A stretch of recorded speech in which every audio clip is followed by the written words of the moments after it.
Hey Vinny, how's it going? Good, how you doing, Dudley? Great. We started our coaching last week, and I'm excited to see how you've been doing. We agreed that you'd focus this week on your tone and listening to the customer. How's that going? Pretty well, I think.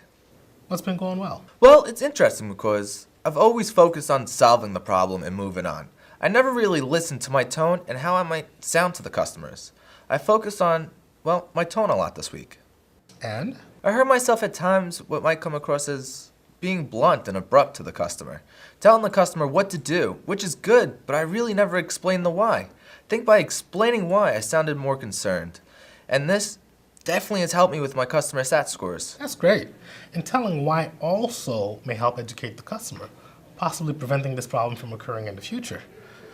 What else has been going well? Well, maybe it's a part of my tone, but I've caught myself interrupting the customer a bit.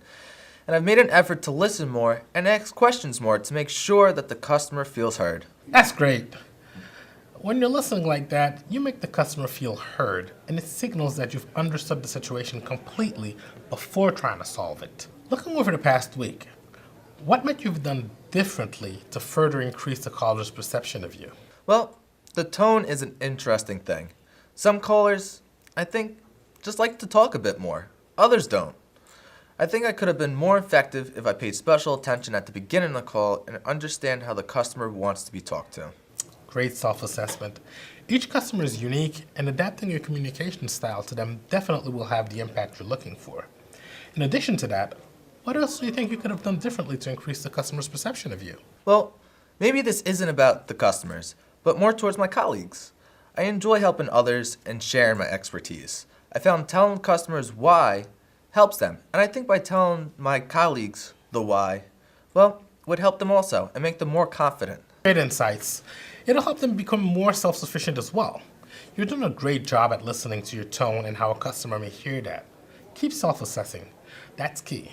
And keep listening and asking questions. Over the next week, try listening up for hints to establish the communication preferences of each customer so you can be flexible with your style and approach. And since telling the why to your customers seems to work so well for you, do the same with your fellow engineers when you help them out. Let's get together next Wednesday, same time, to see how you're progressing. You're doing great. Keep up the good job. Thanks, Dudley.